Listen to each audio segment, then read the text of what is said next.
कृष्णा। राधे राधे। सभी भक्तों को सादर प्रणाम। आप सभी भक्तों का दिन मंगलमय हो।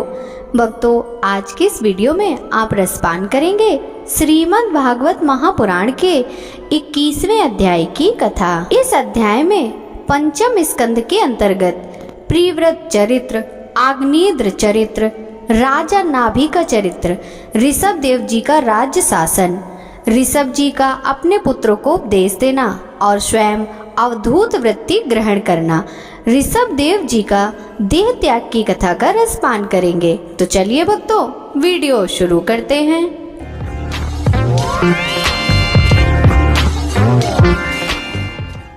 राजा परीक्षित ने पूछा, मुने, महाराज प्रिव्रत तो बड़े भगवत भक्त और आत्माराम थे, उनकी गृहस्थ आश्रम में कैसे रुचि हुई, जिसमें फंसने के कारण मनुष्यों को अपने स्वरूप की विस्मृति होती है और वह कर्म बंधन में बंध जाता है। विप्रवर, निश्चय ही ऐसा निसंग महापुरुषों को इस प्रकार गृहस्थ आश्रम में अभिनिवेश होना उचित नहीं है। इससे किसी प्रकार का संदेह नहीं, जिनका चित्त पुण्य कीर्ति श्री हरि के चरणों की शीतल छाया का आश्रय लेकर शांत हो गया, उन महापुरुषों की कुटुंब आदि में कभी आसक्ति नहीं हो सकती। ब्राह्मण, मुझे इस बात का बड़ा संदेह है कि महाराज प्रिव्रत ने स्त्री घर और पुत्र आदि में आसक्त रहकर भी किस प्रकार सिद्धि प्राप्त कर ली और क्यों कर ली। उनकी भगवान श्री कृष्ण में अविचल भक्ति हुई। श्री सुखदेव जी ने कहा, राजन, तुम्हारा कथन बहुत ठीक है। जिनका चित्त पवित्र कीर्ति श्री हरि के परम मधुर चरण कमल मकरंद के रस में सराबोर हो गया, वे किसी भी विघ्न बाधा के कारण रुकावट आ जाने पर भी भगवत भक्त परमहंसों के प्रिय श्री वासुदेव भगवान के कथा श्रवण रूपी परम कल्याणमय मार्ग को प्राय छोड़ते नहीं। राजन, राजकुमार प्रिव्रत बड़े भगवत भक्त थे। श्री नारद जी के चरणों की सेवा करने से उन्हें सहज में ही परमार्थ तत्व का बोध हो गया था। वे ब्रह्म सहस्त्र की दीक्षा, निरंतर ब्रह्मा अभ्यास में जीवन बिताने का नियम लेने वाले ही थे कि उसी समय उनके पिता स्वयंभू मनु ने उन्हें पृथ्वी पालन के लिए शास्त्र में बताए हुए सभी श्रेष्ठ गुणों से पूर्णता संपन्न देख राज्य शासन के लिए आज्ञा दी। किंतु प्रिव्रत अखंड समाधि योग के द्वारा अपनी सारी इंद्रियों और क्रियाओं को भगवान वासुदेव के चरणों में ही समर्पण कर चुके थे। अतः पिता की आज्ञा किसी प्रकार उल्लंघन करने योग्य न होने पर भी यह सोचकर कि राज्य अधिकार पाकर मेरा आत्मस्वरूप स्त्री पुत्र आदि असत प्रपंच से आच्छादित हो जाएगा, राज्य और कुटुंब की चिंता में फंसकर मैं परमार्थ तत्व को प्राय भूल जाऊंगा। उन्होंने उसे स्वीकार न किया। आदिदेव स्वयंभू भगवान ब्रह्मा जी को निरंतर इस गुणमय प्रपंच की वृद्धि का विचार ही रहता है। वे सारे संसार के जीवों का अभिप्राय जानते रहते हैं। जब उन्होंने प्रिव्रत की ऐसी प्रवृत्ति देखी, तब वे मूर्तिमान चारों वेद और मरीचि आदि पार्षदों को साथ लिए अपने लोक से उतरे। आकाश में जहाँ तमा विमानों पर चढ़े हुए इंद्रादि प्रधान देवताओं ने उनका पूजन किया तथा मार्ग में टोलियां बांधकर आए हुए सिद्ध, गंधर्व, शांत, चारण और मुनिजन ने स्तवन किया। इस प्रकार जगह जगह आदर सम्मान पाते थे। साक्षात नक्षत्रनाथ चंद्रमा के समान गंधमादन की घाटी को प्रकाशित करते हुए प्रिव्रत के पास पहुँचे। प्रिव्रत को आत्मविद्या का उपदेश देने के लिए वहाँ नारद जी भी आए हुए थे। ब्रह्मा जी के वहाँ पहुँचने पर उनके वाहन हंस को देखकर देवर्षि नारद जान गए कि हमारे पिता भगवान ब्रह्मा जी पधारे हैं। अतः वे स्वयंभू मनु और प्रिव्रत के सहित तुरंत खड़े हो गए और सबने उनको हाथ जोड़कर प्रणाम किया। परीक्षित, नारद जी उनकी अनेक प्रकार से पूजा की और सुमधुर वचनों में उनके गुण और अवतार की उत्कृष्टता का वर्णन किया। तब आदि पुरुष भगवान ब्रह्मा जी ने प्रिव्रत की ओर मंद मुस्कान युक्त दया दृष्टि से देखते हुए इस प्रकार कहा। श्री ब्रह्मा जी ने कहा, बेटा, मैं तुमसे सत्य सिद्धांत की बात कहता हूँ, ध्यान देकर सुनो। तुम्हें अपरमेय श्री हरि के प्रति किसी प्रकार की दोष दृष्टि नहीं रखनी चाहिए। तुम्हें क्या, हम महादेव जी, तुम्हारे पिता स्वयंभू मनु और तुम्हारे गुरु ये महर्षि नारद भी विवश होकर उन्हीं की आज्ञा का पालन करते हैं। उनके विधान को कोई भी देहधारी न तो तप, विद्या, योग बल या बुद्धि बल से, न अर्थ, न या धर्म की शक्ति से और न स्वयं न किसी दूसरे की सहायता से ही टाल सकता है। प्रिवर, उसी अव्यक्त ईश्वर के दिए हुए शरीर को सब जीव जन्म मरण शोक मोह भय और सुख दुख का भोग करने तथा कर्म करने के लिए सदा धारण करते हैं। वत्स, जिस प्रकार रस्सी से नथा हुआ पशु मनुष्यों का बोझ ढोता है, उसी प्रकार परमात्मा की वेदवाणी रूप बड़ी रस्सी में सत्व आदि गुण, सात्विक आदि कर्म और उनके ब्रह्म आदि वाक्यों की मजबूती डोरी से जकड़े हुए हम लोग सब उन्हीं के इच्छानुसार कर्म में लगे रहते हैं और उसके द्वारा उनकी पूजा करते रहते हैं। हमारे गुण और कर्मों के अनुसार प्रभु ने हमें जिस योनि में डाल दिया, उसी को स्वीकार करके वे वैसी व्यवस्था करते हैं। उसी के अनुसार हम सुख दुख भोगते रहते हैं। हमें उनकी इच्छा का उसी प्रकार अनुसरण करना पड़ता है जैसे किसी अंधे को आंख वाले पुरुष का। मुक्त पुरुष भी प्रारब्ध का भोग करता हुआ भगवान की इच्छा के अनुसार अपने शरीर को धारण करता ही है। ठीक वैसे ही जैसे मनुष्य की निद्रा टूट जाने पर भी स्वयं में अनुभव किए हुए पदार्थों का स्मरण होता है, इस अवस्था में भी उसको अभिमान नहीं होता और विषय वासना के जिन संस्कारों के कारण दूसरा जन्म होता है उन्हें वह स्वीकार नहीं करता। जो पुरुष इंद्रियों के वशीभूत है वह वन वन में विचरण करता रहे तो भी उसे जन्म मरण का भय बना ही रहता है, क्योंकि बिना जीते हुए मन और इंद्रिय रूपी उसके 6 शत्रु कभी उसका पीछा नहीं छोड़ते। जो बुद्धिमान पुरुष इंद्रियों को जीतकर अपनी आत्मा में ही रमण करता है, उसका गृहस्थ आश्रम भी क्या बिगाड़ सकता है। जिसे इन 6 शत्रुओं की जीतने की इच्छा हो, वह पहले घर में रहकर ही उनका अत्यंत निरोध करते हुए उन्हें वश में करने का प्रयत्न करे। किले में सुरक्षित रहकर लड़ने वाला राजा अपने प्रबल शत्रुओं को भी जीत लेता है। फिर जब इन शत्रुओं का बल अत्यंत क्षीण हो जाए तब विद्वान पुरुष इच्छा अनुसार विचर सकता है। तुम यद्यपि श्री कमल नाम भगवान के चरण कमल की कली रूप किले के आश्रित रहकर इन 6 शत्रुओं को जीत चुके हो, तो भी पहले उन पुराण पुरुष के दिव्य भोगों को भोगो। इसके बाद निशंग होकर अपने आत्म स्वरूप में स्थित हो जाना। श्री सुखदेव जी कहते हैं, जब त्रिलोकी के गुरु श्री ब्रह्मा जी ने इस प्रकार कहा तो परम भागवत प्रिव्रत ने छोटे होने के कारण नम्रता से सिर झुका लिया और जो आज्ञा ऐसा कहकर बड़े आदर पूर्वक उनका आदेश सिरोधार किया। तब स्वयंभू मनु ने प्रसन्न होकर भगवान ब्रह्मा जी की विधिवत पूजा की।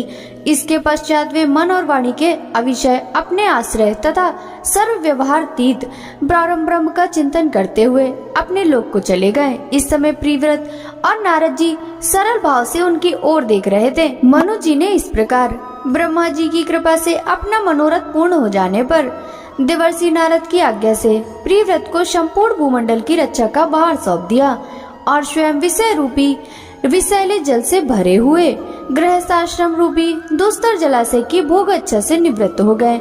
अब पृथ्वीपति महाराज प्रिव्रत भगवान की इच्छा से राज्य शासन के कार्य में नियुक्त हुए, जो संपूर्ण जगत को बंधन से छुड़ाने में अत्यंत समर्थ हैं। उन आदि पुरुष श्री भगवान के चरण युगल का निरंतर ध्यान करते रहने से यद्यपि उनके राग आदि सभी मल नष्ट हो चुके थे और उनका हृदय भी अत्यंत शुद्ध था, तथापि बड़ों का मान रखने के लिए वे पृथ्वी का शासन करने लगे। तदंतर उन्होंने प्रजापति विश्वकर्मा की पुत्री बहिर्ष्मति से विवाह किया। उससे उनके 10 पुत्र हुए। वे सब उन्हीं के समान शीलवान, गुणी, कर्मनिष्ठ, रूपवान और पराक्रमी थे। उनमें छोटी ऊर्जस्वती नाम की एक कन्या भी हुई। पुत्रों के नाम आग्नेर्द, इत्मजी, यज्ञबाहु, महावीर, हिरण्यरेता, धृतपृष्ठ, सवन, मेधातिथि, वीतिहोत्र और कवि थे। ये सब नाम के अग्नि भी हैं। इनमें कवि, महावीर और सवन ये 3 नैष्ठिक ब्रह्मचारी हुए। इन्होंने बाल्यावस्था में आत्मविद्या का अभ्यास करते हुए अंत में संन्यास आश्रम ही स्वीकार कर लिया। इन निवृत्ति परायण महर्षियों ने संन्याश्रम में रहते हुए भी समस्त जीवों के अधिष्ठान और भवबंधन से डरे हुए लोगों को आश्रय देने वाले भगवान वासुदेव के परम सुंदर चरणान बिंदु का निरंतर चिंतन किया। उससे प्राप्त हुए अखंड एवं श्रेष्ठ भक्ति योग से उनका अंतःकरण सर्वथा शुद्ध हो गया और उसमें श्री भगवान का आविर्भाव हुआ। तब देहादि उपाधि की निवृत्ति हो जाने से उनकी आत्मा की संपूर्ण जीवों के आत्मभूत प्रत्यगामा में एक ही भाव से स्थित हो गई।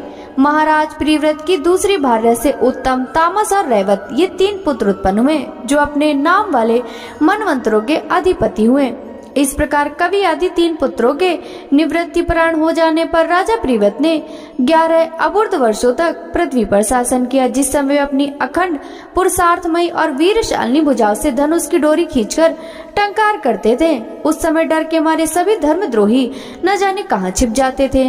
प्राण प्रिया बहिर्समती के दिन दिन बढ़ने वाले आमोद प्रमोद और अभ्युत्थानादि क्रीडाओं के कारण तथा उसके स्त्री जनोत हाव भाव लज्जा से संकुचित मंदहासयुक्त चितवन और मन को भाने वाले विनोद आदि से महामना प्रीव्रत विवेकहीन व्यक्ति की भांति आत्मविस्मृत से होकर सब भोगों को भोगने लगे, किंतु वास्तव में ये उनमें आसक्त नहीं थे। एक बार इन्होंने जब यह देखा कि भगवान सूर्य सुमेरु की परिक्रमा करते हुए लोक लोक पर्यंत पृथ्वी के जितने भाग को आलोकित करते हैं उसमें आधा ही प्रकाश में रहता है और आधे में अंधकार छाया रहता है, तो इन्होंने इसे पसंद नहीं किया। तब उन्होंने यह संकल्प लेकर कि मैं रात भी दिन बना दूंगा, सूर्य के समान ही वेगवान एक ज्योतिर्मय रथ पर चढ़कर द्वितीय सूर्य की ही भांति उनके पीछे पीछे पृथ्वी की 7 परिक्रमाएं कर डाली।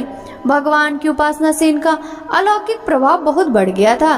तब उस समय इनके रथ के पहियों से जो लकीरें बनी वे 7 समुद्रों में, उनसे पृथ्वी में 7 द्वीप हो गए। उनके नाम क्रमशः जम्मू, प्लच, सालमली, कुश, क्रौंच, साक और पुष्कर द्वीप हैं। इनमें से पहले पहले की अपेक्षा आगे आगे के द्वीप का परिणाम दूना है और ये समुद्र के बाहरी भाग में पृथ्वी के चारों ओर फैले हुए हैं। 7 समुद्र क्रमशः खारे जल, ईख के रस, मदिरा, घी, दूध, मट्टे और मीठे जल से भरे हुए हैं। ये 7 द्वीपों की खाइयों के समान और परिमाण में अपने भीतर वाले द्वीप के बराबर हैं। इनमें से एक एक क्रमशः अलग अलग 7 द्वीपों को बाहर से घेर कर स्थित है। बहिर्सीमती पति महाराज प्रीव्रत ने अपने अनुगत पुत्र अग्निर्द, इद्मजी, यज्ञबाहु, हिरण्यरेता, धृतपृष्ठ, मेधातिथि और वीतिहोत्र में से क्रमशः एक एक को उक्त जम्बू आदि द्वीपों में से एक एक का राजा बनाया। उन्होंने अपनी कन्या ऊर्जस्वती का विवाह शुक्राचार्य से किया। उसी से शुक्र कन्या देवयानी का जन्म हुआ। राजन, जिन्होंने भगवत चरण बिंदु की रच के प्रभाव से शरीर के भूख, प्यास, शोक, मोह और जरा मृत्यु इन 6 गुणों को अथवा मन के सहित 6 इंद्रियों को जीत लिया, उन भगवत भक्तों का ऐसा पुरुषार्थ होना की आश्चर्य की बात नहीं है, क्योंकि वर्ण बहिष्कृत चंडाल आदि नीच योनि का पुरुष भी भगवान के नाम का केवल एक बार उच्चारण करने से तत्काल संसार बंधन से मुक्त हो जाता है। इस प्रकार अतुलनीय बल पराक्रम से युक्त महाराज प्रीव्रत एक बार अपने को देवर्षि नारद के चरणों की शरण में जाकर भी पुनः दैवश प्राप्त हुआ प्रपंच में फंस जाने से अशांत सा देख मन ही मन विरक्त हो जाने इस प्रकार कहने लगे, ओ बड़ा बुरा हुआ,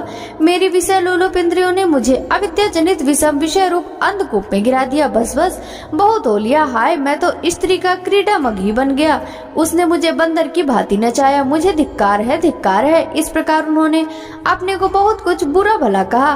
परमारार्ध श्री हरि की कृपा से उनकी विवेक वृत्ति जागृत हो गई। उन्होंने यह सारी पृथ्वी यथा युग अपने अनुगत पुत्रों को बांट दी और जिसके साथ उन्होंने तरह तरह के भोग भोगे थे उस अपनी राज रानी को साम्राज्य लक्ष्मी के सहित मृत देह के समान छोड़ दिया तथा हृदय में वैराग्य धारण कर भगवान की लीलाओं का चिंतन करते हुए उसके प्रभाव से श्री नारद जी के बतलाए हुए मार्ग का पुनः अनुसरण करने लगे।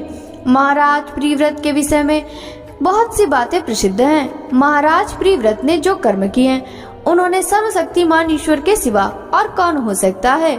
उन्होंने रात्रि के अंधकार को मिटाने का प्रयत्न करते हुए अपने रथ के पहियों से बने हुई लीकों से 7 समुद्र बना दिए प्राणियों के शुभ हित के लिए, जिसमें उन्हें परस्पर झगड़ा न हो। द्वीपों के द्वारा पृथ्वी के विभाग कर दिए और प्रत्येक द्वीपों में अलग अलग नदी, पर्वत और वन आदि से उसकी सीमा निश्चित कर दी। वे भगवत भक्ति नारद आदि के प्रेमी भक्त थे। उन्होंने पाताल लोक के, देवलोक के, मृत्यु लोक के तथा कर्म और योग की शक्ति से प्राप्त हुए ऐश्वर्य को भी नरक तुल्य समझा था।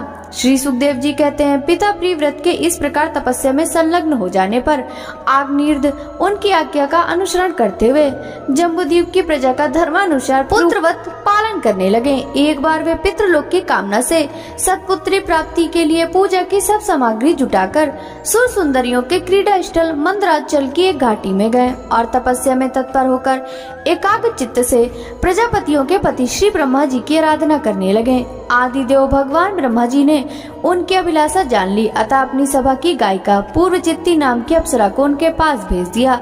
आग्नेत्र जी के आश्रम के पास एक अति रमणीय उपवन था। वह अप्सरा उसी में विचरने लगी। उस उपवन में तरह तरह के तरुरमों की शाखाओं पर स्वर्ण लताएं फैली हुई थीं। उन पर बैठे हुए मयूर आदि कई प्रकार के स्थलचारी पक्षियों के जोड़े सुमधुर बोली बोल रहे थे।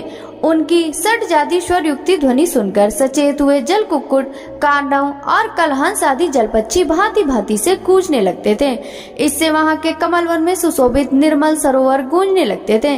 पूर्वचित्ती की विलासपूर्ण सुललित गतिविधि और पाद विन्यास की शैली से पद पद पर उसके चरण नुपुरों की झनकार उठती थी। उसकी मनोहर ध्वनि सुनकर राजकुमार आग्नेत्र ने समाधि योग द्वारा मूंदे हुए अपने कमल कली के समान सुंदर नेत्रों को कुछ कुछ खोलकर देखा तो पास ही उन्हें वह अप्सरा दिखाई दी।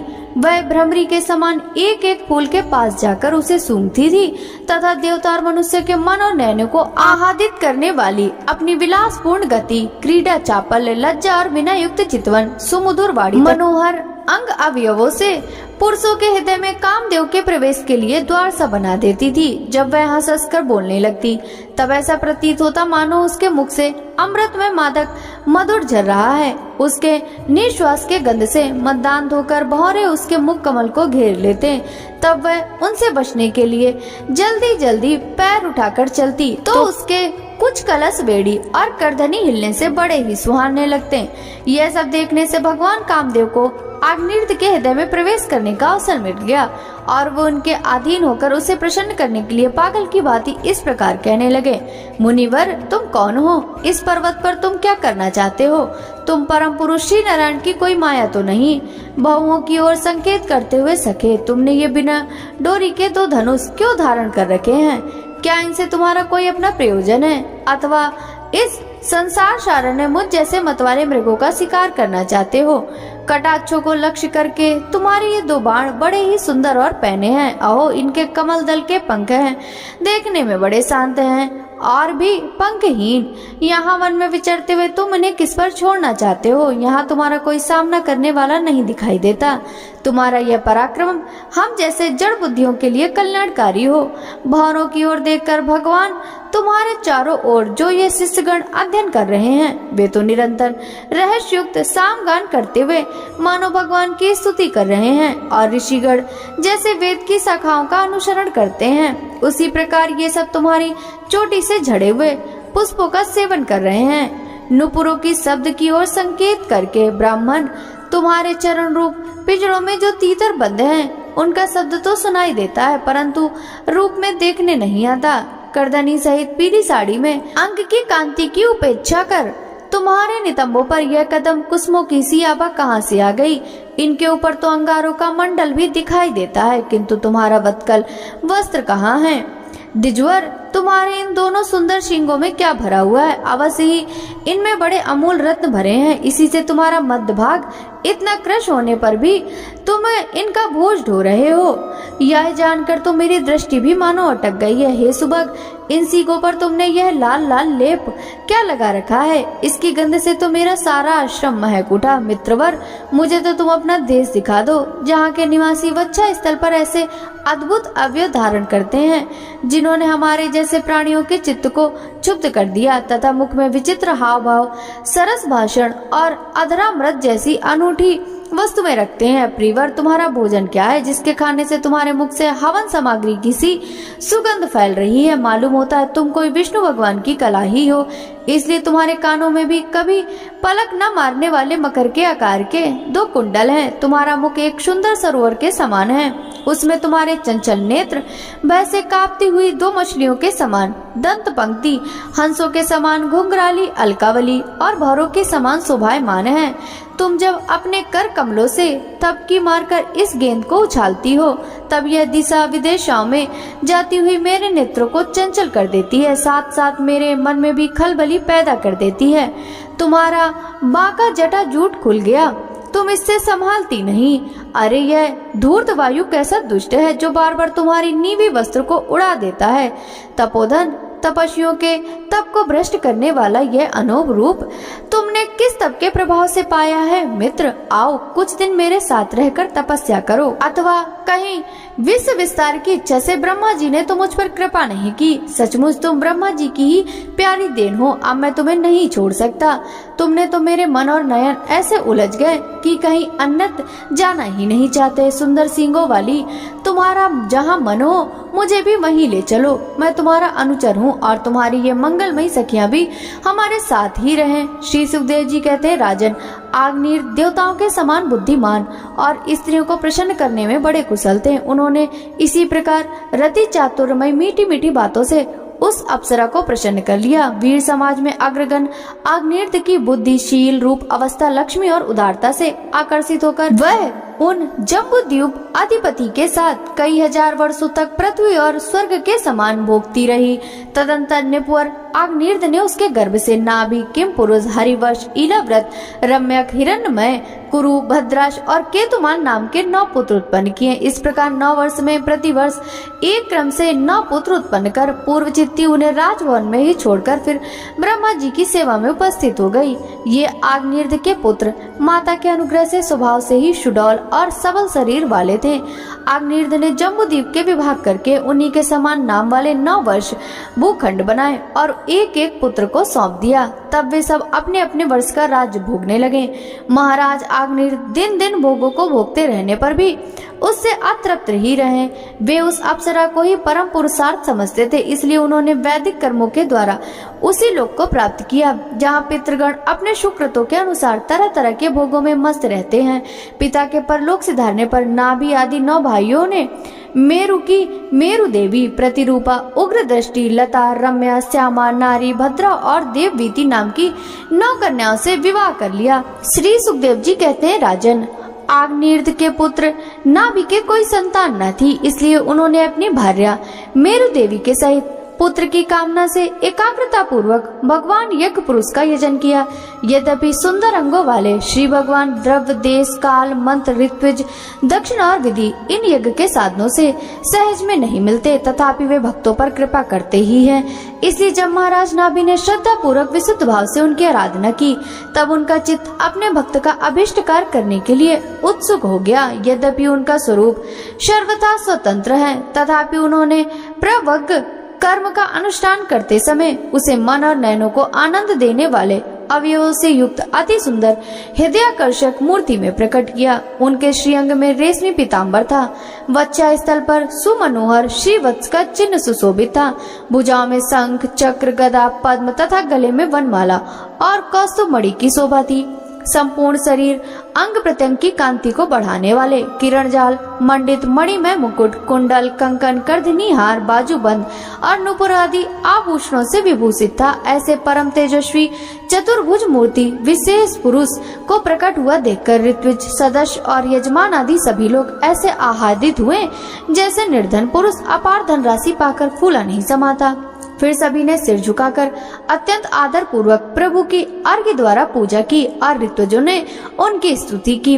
ऋत्विजों ने कहा, पूज्यतम, आपके अनुगत भक्त हैं, आप हमारे पुनः पुनः पूजनीय हैं, किंतु हम आपकी पूजा करना क्या जाने, हम तो बार बार आपको नमस्कार करते हैं। इतना ही हमें महापुरुषों ने सिखाया।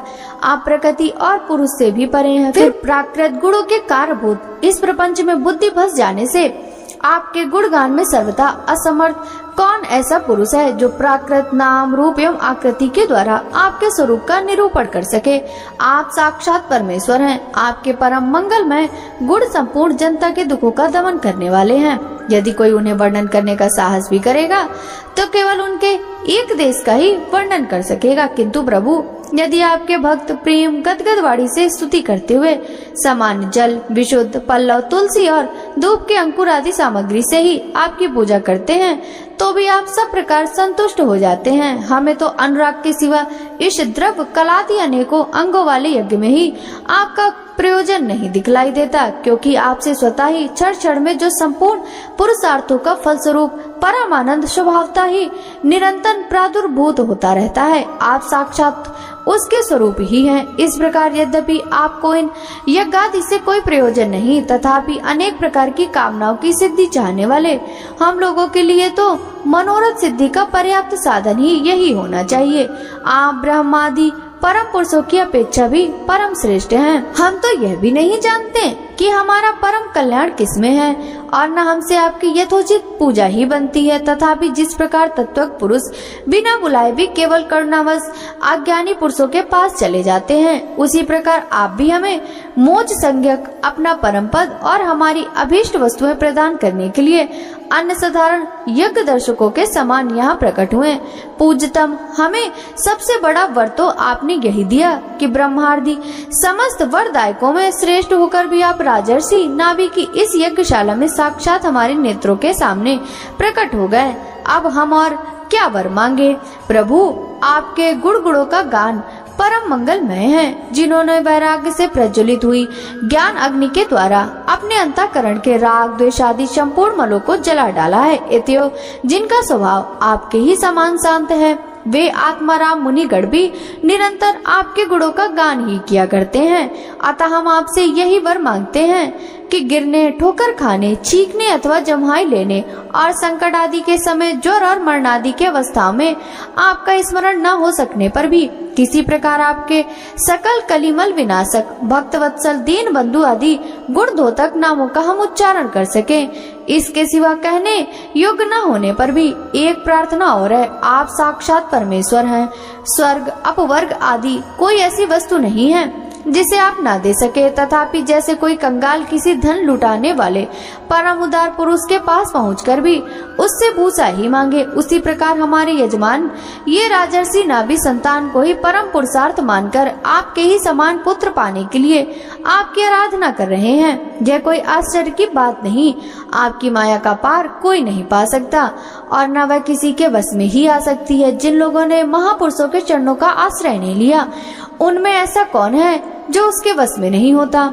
उसकी बुद्धि पर उसका पर्दा नहीं पड़ जाता और विषय रूप विष का वेग उसके स्वभाव को दूषित नहीं कर देता। देव, आप भक्तों के बड़े बड़े काम कर देते हैं। हम मंदमतियों ने कामनावश इस तुच्छ कार्य के लिए आपका वाहन किया, यह आपका अनादर ही है, किंतु आप समदर्शी हैं, अतः हम अज्ञानियों की इस धृष्टता को आप क्षमा करें। श्री सुखदेव जी कहते हैं, राजन, वर्षाधिपति नाभि के पूज्य ऋत्विजों ने प्रभु के चरणों की वंदना करके जब पूर्वोक्त स्तोत्र से स्तुति की, तब देवश्रेष्ठ श्री हरि ने करुणावश इस प्रकार का श्री भगवान ने कहा, ऋषियों, बड़े असमंजस की बात है। आप सत्यवादी महात्मा हैं। आपने मुझसे यह बड़ा दुर्लभ वर मांगा कि राजर्षि नाभि के मेरे समान पुत्र हो। मुनियों, मेरे समान तो मैं ही हूँ, क्योंकि मैं अद्वितीय हूँ। तो भी मैं ब्राह्मणों का वचन मिथ्या नहीं होना चाहिए।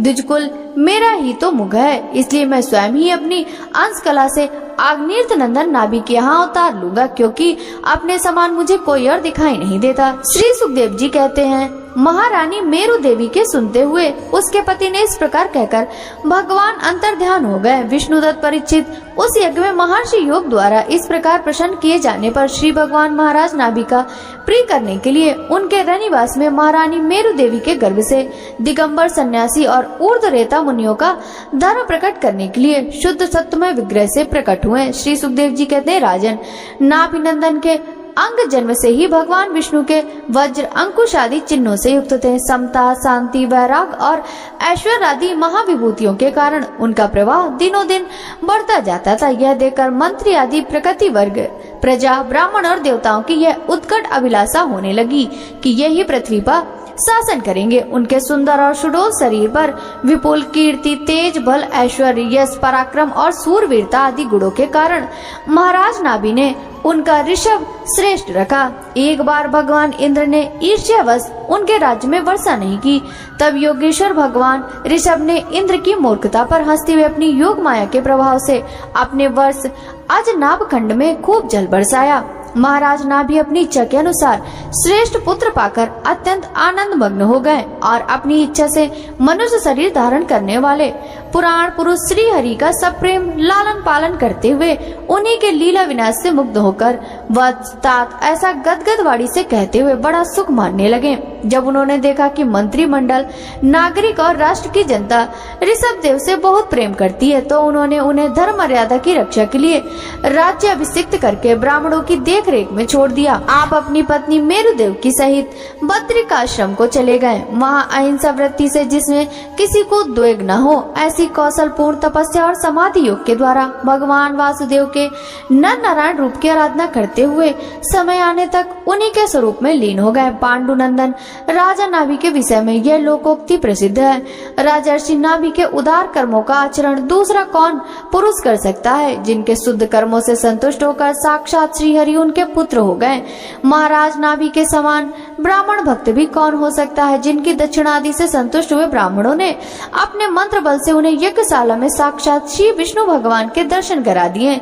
भगवान ऋषभदेव को अपने देश आज नाभखंड को कर्म भूमि मानकर लोक संग्रह के लिए कुछ काल गुरुकुल में वास किया। गुरुदेव को यथोचित दक्षिणा देकर गृहस्थ में प्रवेश करने के लिए उनकी आज्ञा ली। फिर लोगों को गृहस्थ धर्म की शिक्षा देने के लिए देवराज इंद्र की दी हुई उनकी कन्या जयंती से विवाह किया तथा श्रोत स्मार्त दोनों प्रकार के शास्त्र उपदिष्ट कर्मों का आचरण करते हुए उसके गर्भ से अपने ही समान गुण वाले 100 पुत्र उत्पन्न किए। उन्हें महायोगी भरत जी सबसे बड़े और सबसे अधिक गुणवान थे। उन्हीं के नाम से लोग इस आज नाभखंड को भारतवर्ष कहने लगे। उनमें छोटे कुशावर्त, ईलावर्त, ब्रह्मावर्त, मलय, केतु, भद्रसेन, इंद्रस्पर, विदर्भ और कीकट, ये 9 राजकुमार शेष 90 भाइयों से बड़े एवं श्रेष्ठ से। उनमें छोटे कवि, हरि, अंतरिक्ष, प्रबुद्ध, पिप्पलायन, अभिहोत्र, द्रुमिल, चमस और करभाजन, ये 9 राजकुमार भागवत धर्म का प्रचार करने वाले बड़े भगवत भक्त थे। भगवान की महिमा से महिमा मान्वित और परम शांति से पूर्ण इनका पवित्र चरित्र हम नारद वसुदेव संवाद के प्रसंग में आगे 11 स्कंध में कहेंगे। इनमें छोटे जयंती के 81 पुत्र पिता की आज्ञा का पालन करने वाले, अति विनीत, महान, वेदज्ञ और निरंतर यज्ञ करने वाले थे। वे पुण्य कर्मों का अनुष्ठान करने से शुद्ध होकर ब्राह्मण हो गए। भगवान ऋषभदेव यद्यपि परम स्वतंत्र होने के कारण स्वयं सर्वदा ही सब प्रकार की अनर्थ परंपरा से रहित केवल आनंद भाव स्वरूप और साक्षात ईश्वर ही थे, तो भी अज्ञानियों के समान कर्म करते हुए उन्होंने काल के अनुसार प्राप्त धर्म का आचरण करके उसका तत्व न जानने वाले लोगों की उसकी शिक्षा दी। साथ ही सम, शांत, सुहद और कार्णिक रहकर धर्म, अर्थ, यश, संतान, भोग, सुख और मोक्ष का संग्रह करते हुए गृहस्थ आश्रम में लोगों को नियमित किया। महापुरुष जैसा जैसा आचरण करते हैं, दूसरे लोग उसी का अनुकरण करने लगते हैं। यद्यपि वे भी सभी धर्मों के सार रूप वेदों के गुण रहस्य को जानते थे, तो भी ब्राह्मणों की बतलाई हुई विधि से शाम दान आदि नीति के अनुसार ही जनता का पालन करते थे। उन्होंने शास्त्र और ब्राह्मणों के उपदेश अनुसार भिन्न भिन्न देवताओं के उद्देश्य से द्रव्य, देश, काल, आयु, श्रद्धा और ऋत्विज आदि से सुसंपन्न सभी प्रकार के 100 यज्ञ किए। भगवान ऋषभदेव के शासन काल में इस देश का कोई भी पुरुष अपने लिए किसी भी अपने प्रभु के दिन दिन बढ़ने वाले अनुराग के सिवा और किसी वस्तु की कभी इच्छा नहीं करता था। यही नहीं, आकाश, कुसुम आदि अविद्यमान वस्तु की भांति कोई किसी की वस्तु की ओर दृष्टिपात भी नहीं करता था। एक बार भगवान ऋषभदेव घूमते घूमते ब्रह्मावर्त देश में पहुँचे। वहाँ बड़े बड़े ब्रह्मर्षियों की सभा में उन्होंने प्रजा के सामने ही अपने समाहित चित्त तथा विनय और प्रेम के भार से सुसंयत पुत्रों को शिक्षा देने के लिए इस प्रकार कहा। श्री ऋषभदेव जी ने कहा, पुत्रों, इस मृत्यु लोक में यह मनुष्य शरीर दुखमय विषय भोग प्राप्त करने के लिए ही नहीं है। ये भोग तो विष्टा भोजी, सूकर, कुकर आदि को भी मिलते ही हैं। इस शरीर से दिव्य तप ही करना चाहिए, जिससे अंतःकरण शुद्ध हो, क्योंकि इसी से अनंत ब्रह्मानंद की प्राप्ति होती है। शास्त्रों ने महापुरुषों की सेवा को मुक्ति का और स्त्री संगी कामियों के संग को नरक का द्वार बताया है। महापुरुष वे ही हैं जो समान चित्त, परम शांत, क्रोधहीन, सबके हित चिंतक और सदाचार संपन्न हो, अथवा मुझ परमात्मा के प्रेम के ही जो एक मार्ग पुरुषार्थ मानते हो। केवल विषयों की ही चर्चा करने वाले लोगों में तथा स्त्री, पुत्र और धन आदि सामग्रियों से संपन्न घरों में जिनकी अभिरुचि हो और जो लौकिक कार्यों में केवल शरीर निर्वाह के लिए ही प्रवृत्त होते हैं, मनुष्य अवश्य प्रमादवश कुकर्म करने लगता है। उसकी वह प्रवृत्ति इंद्रियों को तृप्त करने के लिए ही होती है। मैं इसे अच्छा नहीं समझता, क्योंकि इसे के कारण आत्मा को यह असत और दुखदायक शरीर प्राप्त होता है। जब तक यह लौकिक वैदिक कर्मों में फंसा रहता है, तब तक मन में कर्म की वासनाएं भी बनी रहती हैं। इन्हीं से देह बंधन की प्राप्ति होती है। इस प्रकार अविद्या के द्वारा आत्म स्वरूप के ढक जाने से कर्म वासनाओं के वशीभूत हुआ चित्त मनुष्य को कर्म में ही प्रवृत्त करता है। अतः जब तक उसको मुझ वासुदेव में प्रीति नहीं होती, तब तक वह देह बंधन से छूट नहीं सकता। स्वार्थ में पागल जीव जब तक विवेक दृष्टि का आश्रय लेकर इंद्रियों की चेष्टाओं को मिथ्या नहीं देखता, तब तक आत्म स्वरूप की स्मृति खो बैठने के कारण वह अज्ञानवश विषय प्रधान ग्रह आदि में आसक्त रहता है और तरह तरह के क्लेश उठाता रहता है। स्त्री और पुरुष इन दोनों का जो परस्पर दाम्पत्य भाव है, इसी को पंडित जन उनके हृदय की दूसरी स्थूल एवं दुर्भेद ग्रंथि कहते हैं। देहाभिमानी रूपी एक एक सूक्ष्म ग्रंथि तो उनमें अलग अलग पहले से ही, इसी के कारण जीव को देह इंद्रियादि के अतिरिक्त घर, खेत, पुत्र, स्वजन और धन आदि में भी मैं और मेरेपन का मोह हो जाता है। जिस समय कर्म वासनाओं के कारण पड़ी हुई इस यह दृढ़ हृदय ग्रंथि ढीली हो जाती है, उसी समय यह दाम्पत्य भाव से निवृत्त हो जाता है और संसार के हेतुभूत अहंकार को त्याग कर सब प्रकार के बंधनों में मुक्त हो परम पद प्राप्त कर लेता है। पुत्रों, संसार सागर से पार होने में कुशल तथा धैर्य, उद्यम तथा सत्व गुण विशिष्ट पुरुष को चाहिए कि सबके आत्मा और गुरु स्वरूप मुझ भगवान में भक्ति भाव रखने से, मेरे परायण रहने से, तृष्णा के त्याग से, सुख दुख आदि के द्वंद्वों के सहने से जीव को सभी योनियों में दुख ही उठाना पड़ता है।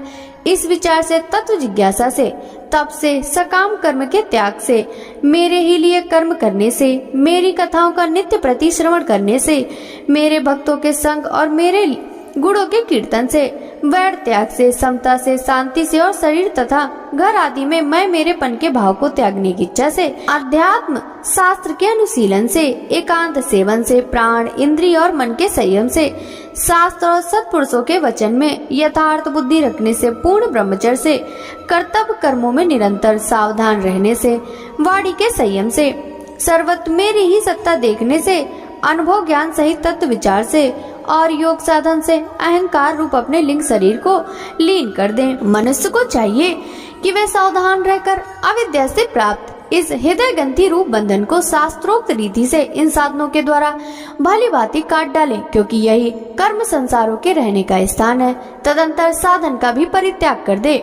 जिसको मेरे लोक की इच्छा हो अथवा जो मेरे अनुग्रह की प्राप्ति को ही परम पुरुषार्थ मानता हो, वह राजा हो तो अपनी अबोध प्रजा को, गुरु अपने शिष्यों को और पिता अपने पुत्रों को ऐसी ही शिक्षा दे।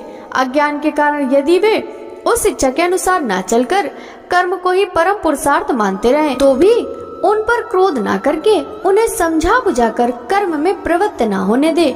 उन्हें विषयासक्ति युक्त काम कर्मों में लगाना हो तो ऐसा ही है जैसे किसी अंधे मनुष्य को जानबूझकर गड्ढे में ढकेल देना। इससे भला किस पुरुषार्थ की सिद्धि हो सकती है? अपना सच्चा कल्याण किस बात में है, इसके लोग नहीं जानते।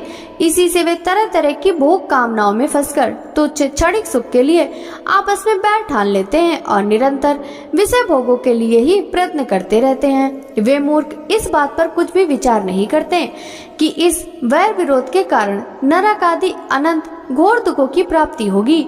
गड्ढे में गिरने के लिए उल्टे रास्ते से जाते हुए मनुष्यों को जैसे आंख वाला पुरुष इधर उधर नहीं जाने देता, वैसे ही अज्ञानी मनुष्य को अविद्या में फंसकर दुखों की ओर जाते देखकर कौन सा ऐसा दयालु और ज्ञानी पुरुष होगा जो जानबूझकर भी उसे उसी राह पर जाने दे या जाने के लिए प्रेरणा करे।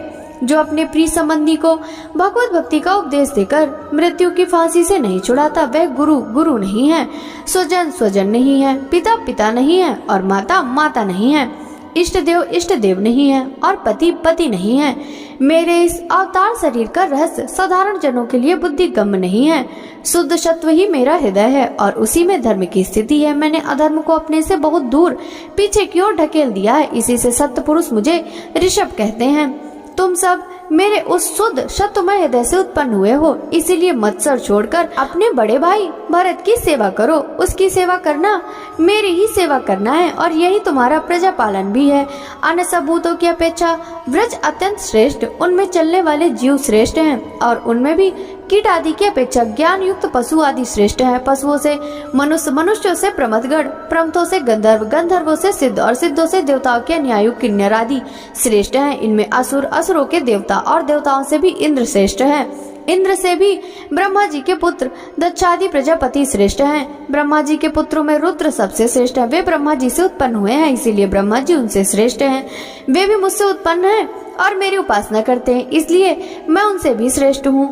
परंतु ब्राह्मण मुझसे भी श्रेष्ठ हैं, क्योंकि मैं उन्हें पूज्य मानता हूँ। सभा में उपस्थित ब्राह्मणों को लक्ष्य करके विप्रगण, दूसरे किसी भी प्राणी को मैं ब्राह्मणों के समान नहीं समझता, फिर भी उनसे अधिक तो मान ही कैसे सकता हूँ। लोग श्रद्धा पूर्वक ब्राह्मणों के मुख में जो अन्न आदि आहुति डालते हैं, उसे मैं जैसी प्रसन्नता से ग्रहण करता हूँ, वैसे अग्निहोत्र में होम की हुई सामग्री को स्वीकार नहीं करता। जिन्होंने इस लोक में अध्ययन आदि के द्वारा मेरी वेद रूपा अति सुंदर और पुरातन मूर्ति को धारण कर रखा है, तथा जो परम पवित्र सत्व गुण, शम, दम, सत्य, दया, तप, तितिक्षा और ज्ञान आदि 8 गुणों से संपन्न है, उन ब्राह्मणों से बढ़कर और कौन हो सकता है।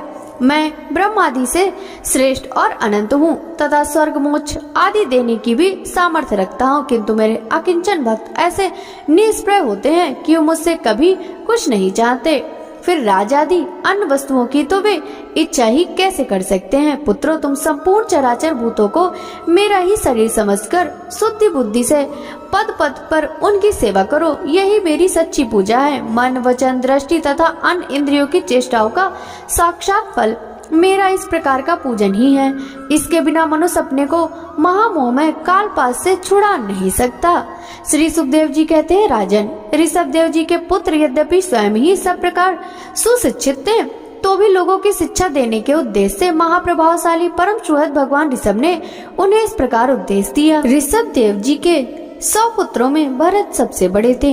वे भगवान के परम भक्त और भगवत भक्तों के परायण थे। ऋषभ देव जी ने पृथ्वी का पालन करने के लिए उन्हें राजगद्दी पर बैठा दिया और स्वयं उपशमशील, निवृत्ति परायण महामुनियों के भक्ति, ज्ञान और वैराग्य रूप परमहंसोचित धर्मों की शिक्षा देने के लिए बिल्कुल विरक्त हो गए। केवल शरीर मात्र का परिग्रह रखा और सब कुछ घर पर रहते ही छोड़ दिया। अब वे वस्त्रों का भी त्याग करके सर्वथा दिगंबर हो गए। उस समय उनके बाल बिखरे हुए थे, उन्मत्त का सा वेश था। इस स्थिति में वे आहवनीय अग्नियों को अपने में ही लीन करके सन्यासी हो गए और ब्रह्मावर्त देश से बाहर निकल गए। वे सर्वथा मौन हो गए थे, कोई बात न करना चाहता तो बोलते नहीं थे।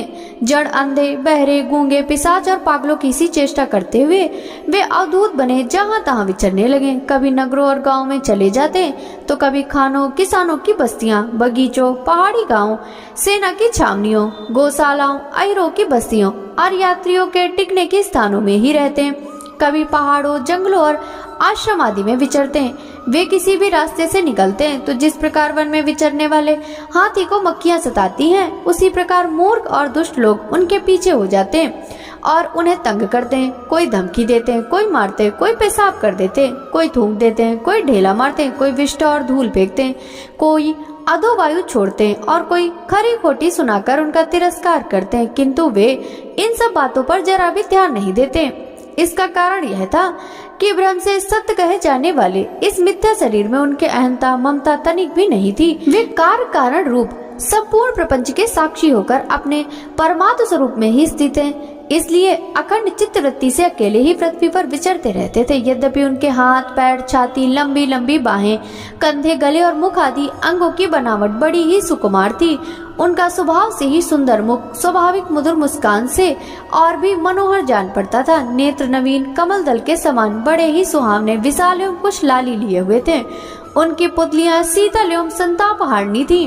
उन नेत्रों के कारण वे बड़े मनोहर जान पड़ते थे। कपोल, कान और नासिका छोटे बड़े ना होकर समान एवं सुंदर थे तथा उनके अस्फुट हास्ययुक्त मनोहर मुखारविंद की शोभा को देखकर पुर नारियों के चित्त में कामदेव का संचार हो जाता था। तथापि उनके मुख के आगे जो भूरे रंग की लंबी लंबी घुंघराली लटें लटकी रहती थी, उनके महान भार और अवधूत के समान धूल दूसरित देह के कारण वे ग्रस्त मनुष्य के समान जान पड़ते थे। जब भगवान ऋषभदेव ने देखा कि यह जनता योग साधन में विघ्न रूप है और इससे बचने का उपाय विभत्स वृत्ति से रहना ही है, तब उन्होंने अजगर वृत्ति धारण कर ली। वे लेटे ही लेटे खाने पीने, चबाने और मल मूत्र त्याग करने लगे। वे अपने त्यागे हुए मल से लोट लोट कर शरीर को सान लेते हैं। उनके मल में दुर्गंध नहीं थी, बड़ी सुगंध थी और वायु उस सुगंध को लेकर उनके चारों ओर 10 योजन तक सारे देश को सुगंधित कर देती थी। इस प्रकार गौ, मृग और काक आदि की वृत्तियों को स्वीकार करके वे उन्हीं के समान कभी चलते हुए, कभी खड़े खड़े, कभी बैठे और कभी लेटे लेटे ही खाने और पीने में मल मूत्र का त्याग करने लगते थे। परीक्षित, परमहंसों को त्याग के आदर्श की शिक्षा देने के लिए इस प्रकार मोक्षपति भगवान ऋषभदेव ने कई तरह की योग चर्चाओं का आचरण किया। वे निरंतर सर्वश्रेष्ठ महान आनंद का अनुभव करते रहते थे। उनकी दृष्टि में निरूपाधि रूप से संपूर्ण प्राणियों के आत्मा एवं आत्मस्वरूप भगवान वासुदेव से किसी प्रकार का भेद नहीं था, इसलिए उनके सभी पुरुषार्थ पूर्ण हो चुके थे।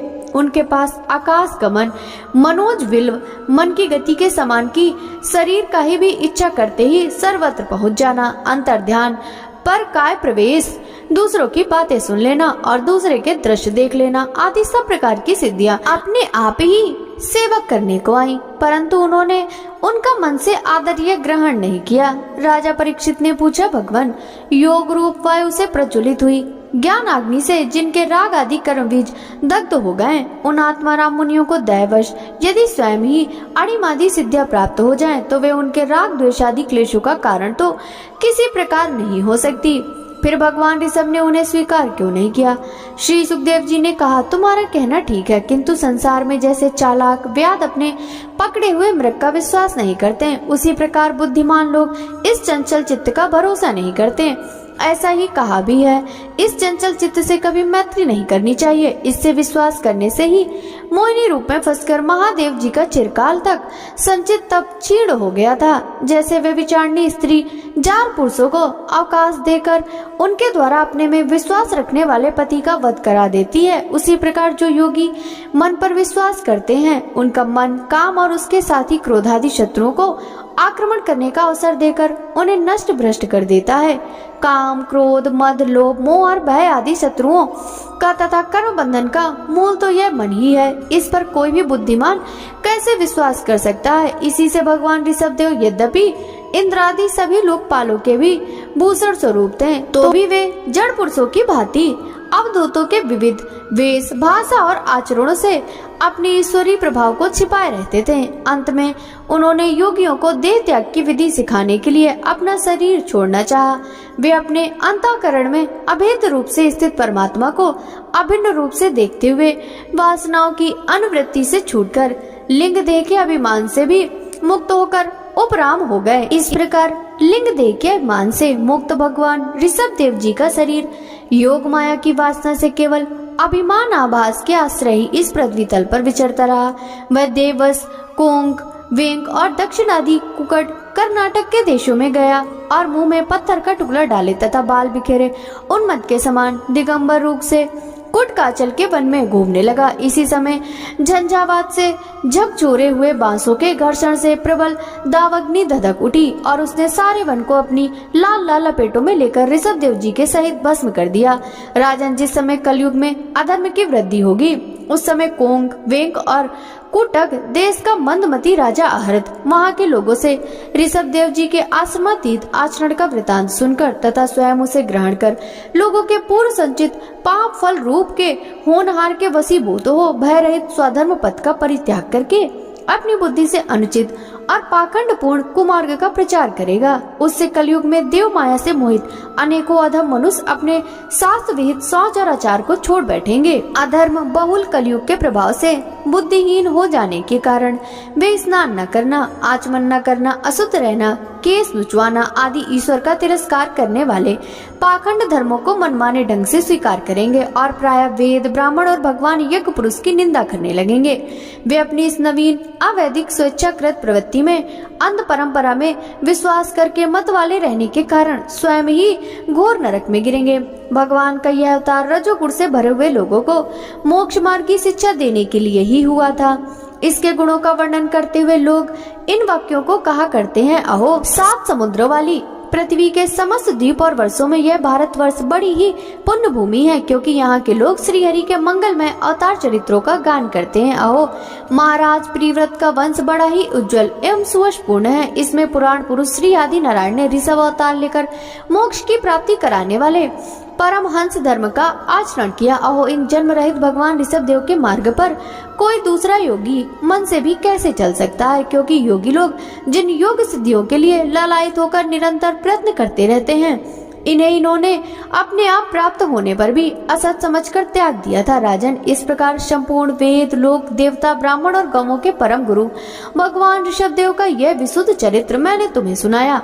यह मनुष्यों के समस्त पापों का हरने वाला, जो मनुष्य इस परम मंगलमय पवित्र चरित्रों को एकाग्र चित्त से श्रद्धा पूर्वक निरंतर सुनते हुए यह सुनाते हैं, उन दोनों को ही भगवान वासुदेव में अनन्य भक्ति हो जाती है। तरह तरह के पापों से पूर्ण संसारिक तापों से अत्यंत तपे हुए अपने अंतःकरण को पंडित जन इस भक्ति सरिता में ही नित्य निरंतर नहलाते रहते हैं। इससे उन्हें जो परम शांति मिलती है वह इतनी आनंदमयी होती है कि फिर वे लोग उसके सामने अपने ही आप प्राप्त हुए मोक्ष रूप का परम पुरुषार्थ का भी आदर नहीं करते हैं। भगवान के निजन हो जाने से उनके समस्त पुरुषार्थ सिद्ध हो जाते हैं। राजन, भगवान श्री कृष्ण स्वयं पांडव लोगों के और यदुवंशियों के रक्षक, गुरु, इष्ट देव, सुहृद और कुलपति थे। यहाँ तक कि वे कभी कभी आज्ञाकारी सेवक भी बन जाते थे। इसी प्रकार भगवान दूसरे भक्तों को भी अनेकों कार्य कर सकते हैं और उन्हें मुक्ति भी देते हैं, परंतु मुक्ति से बढ़कर जो भक्ति योग है उसे सहज में नहीं देते। निरंतर विषय भोगों की अभिलाषा करने के कारण अपने वास्तविक श्रेय से चिरकाल तक बेसुध हुए लोगों को, जिन्होंने कर्णवश निर्भय आत्मलोक का उपदेश दिया और जो स्वयं निरंतर अनुभव होने वाले आत्म स्वरूप की प्राप्ति से सब प्रकार की तृष्णाओं से मुक्त थे, उन भगवान ऋषभ देव जी को नमस्कार है। भक्तों, आगे की कथा का रसपान हम कल के अध्याय में करेंगे। श्रीमद् भागवत महापुराण की यह कथा यदि आपको अच्छी लगी हो तो वीडियो को लाइक कर ज्यादा से ज्यादा भक्तों के साथ शेयर कीजिएगा। साथ ही वीडियो के कमेंट बॉक्स में जय जय श्री हरि विष्णु जरूर लिखिएगा, जिससे भगवान विष्णु की कृपा दृष्टि सदा सर्वदा आप सभी पर इसी प्रकार बनी रहे। आपसे मिलते हैं श्रीमद् भागवत महापुराण के 5वें स्कंद के अंतर्गत आगे की कथाओं के साथ। तब तक सभी भक्तों को हरे कृष्णा, राधे राधे।